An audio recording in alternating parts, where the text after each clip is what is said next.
Hello दोस्तों, आज हम इस वीडियो में परसेंटेज के एक और न्यू टॉपिक आय व्यय पर आधारित प्रश्न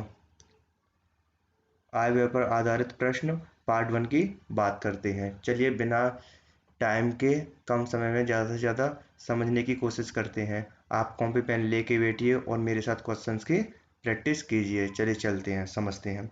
जैसे यहाँ लिखा है इनकम,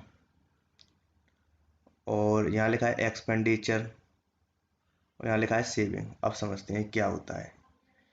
जैसे आय, इनकम को क्या बोलते हैं हम? इनकम को बोलते हैं आय बोलते हैं, या वेतन। और एक्सपेंडिचर जो वो खर्च करता है, खर्च या व्यय करता है। सेविंग जो बचाता है, यानी बचत। ठीक है। जैसे किसी की इनकम है, ये एक्सपेंडिचर है, और ये सेविंग है, अब समझते हैं आय।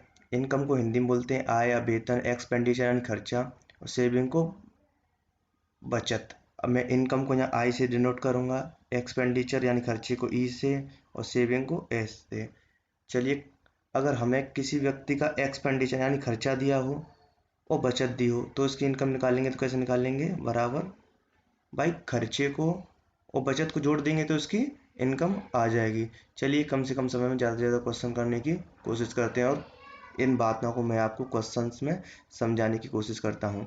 जिसने भी परसेंटेज की अदर टॉपिक की वीडियो नहीं देखी तो वह प्लेलिस्ट में जाके पहले उन्हें देख ले। चलिए क्वेश्चन नंबर 1 समझने की कोशिश करते हैं। जैसे यहाँ लिखा है, एक व्यक्ति अपनी आय का 15% खर्च कर देता है। यदि उसका खर्च 75 हो तो उसकी आय रुपए में कितनी है? कितना खर्च करता है? 25, यानी एक्सपेंडिचर कितना करता है? आप कह दोगे 15%, लेकिन एक्चुअल में कितना करता है? वो कह रहा है 75। तो हमें पता है कि 15% की वैल्यू कितनी है? 75 रुपये है।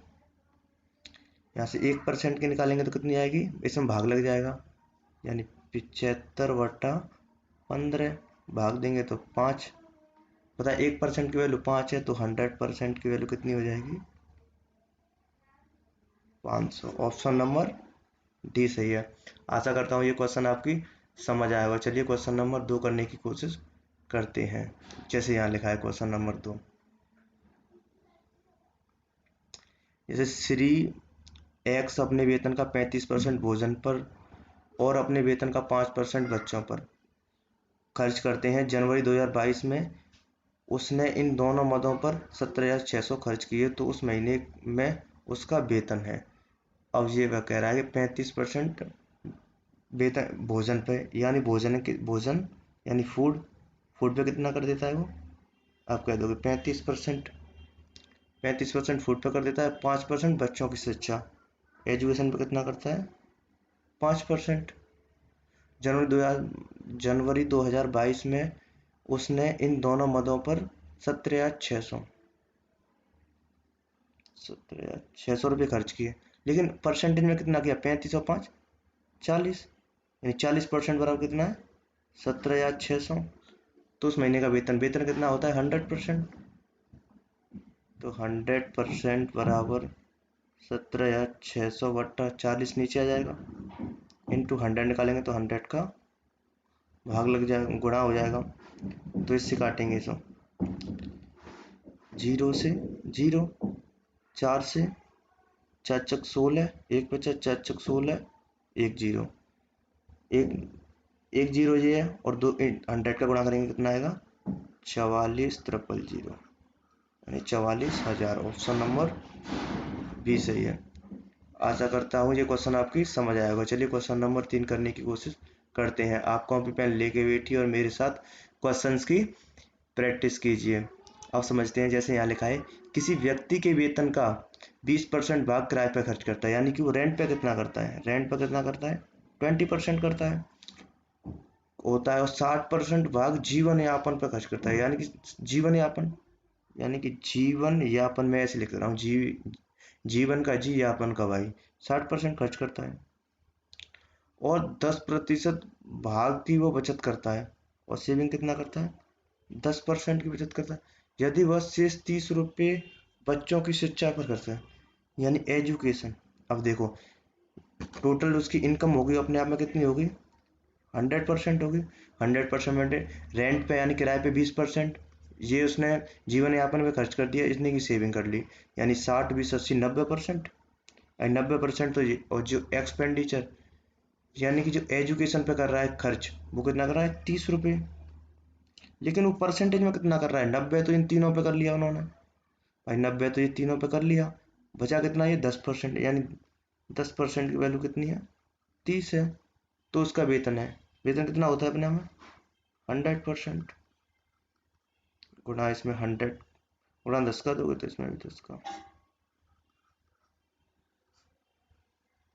300 रुपये। ऑप्शन नंबर ए सही है। आशा करता हूँ ये क्वेश्चन आपकी समझ आ रहे होंगे। चलिए क्वेश्चन नंबर 4 समझने की कोशिश करते हैं। जैसे यहाँ लिखा है, राम ने अपनी आय का 3% धर्मार्थ दान दे दिया और शेष का 12% बैंक में जमा कर दिया। यदि अभी उसके पास 12,804 रुपये बचे हैं तो उसकी आय है। देखो 3% धर्मार्थ दान दे दिया, हमारा इसके टोटल कितना होगा, उसके पास 100 होगा, उसमें 3% दान कर दिया तो बचा कितना, यानी रिमेनिंग कितना बचा, बचे को रिमेनिंग यानी मैं आर से लिख दे रहा हूँ, रिमेनिंग कितना बचा, 97% बचा। अब कह रहा है 197 में से 12%, और कह रहा दे दिया, और शेष का 12% बैंक में जमा कर देता है। 12% की फ्रैक्शन मैंने आपको बताई थी कितनी होती है, 3/25, 3/25। ये उसने क्या किया, बैंक में जमा कर दिया, यानी रिमेनिंग था उसके पास कितना, 25 इसके हिसाब से, और 3 उसने बैंक में जमा कर दिया तो बचा कितना, 25 में तो 3 गया तो 22, यानी कि रिमेनिंग टू कितना बचा, 22। अब ये कह रहा है यदि अभी उसके पास 12,804, यानी जो बचा है रिमेनिंग, ये कितना है, 12,804 है। और 22 में 12,804, यानी हमें पता है, यहाँ मैं यहाँ करता हूँ, यानी 22 रेशियो की वैल्यू कितनी है, 12,804।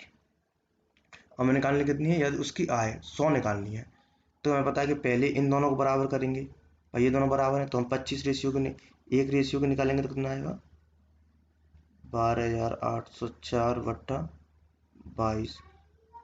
11 से देंगे, 11 दूनी 22, 11 एकन 11, 11 एकन 11, 7 बचा, 7 बचेगा, 11 छिंगे 66, 11 चौक 44, 2 से देंगे इसको, 2 पंजे 10, एक बचा, 2 8 16, 2 दूनी 582।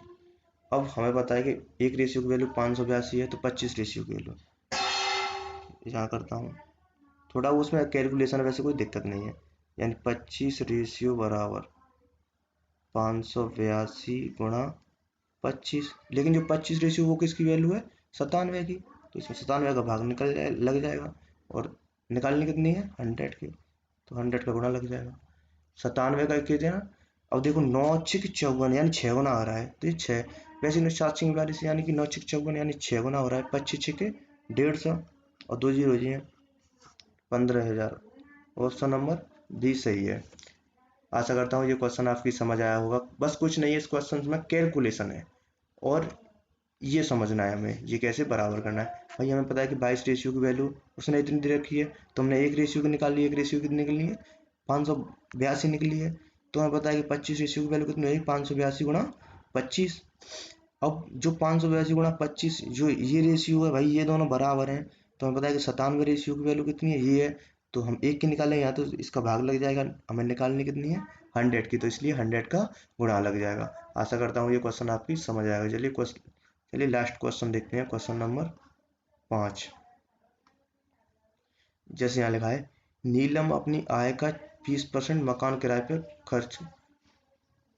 किराए पर, यानी कि 20% की फ्रैक्शन कितनी होती है, 1/5, यानी टोटल उसके पास कितनी थी, 5 थी, और रिमेनिंग कितनी बची है कि उसने मकान किराए पर खर्च कर दिया, बची कितनी, 4। अब शेष 70% घरेलू मदों पर खर्च करती है। 70% की फ्रैक्शन कितनी होती है, 7/10।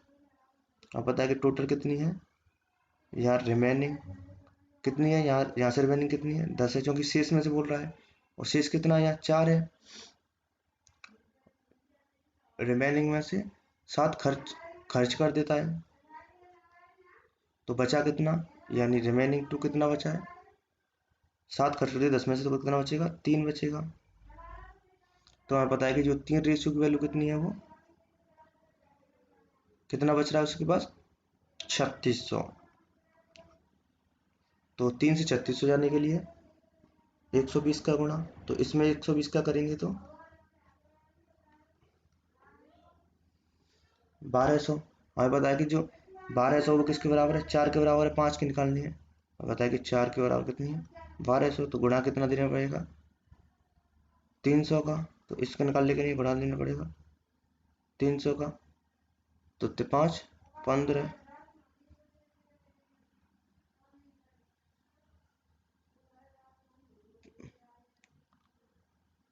सॉरी जी, यहाँ 1200 3600 यहाँ, तो ये 1200 का गुणा होगा, और ये गलत हो गया, तो इसलिए यहाँ ये 15,000 हो जाएगा।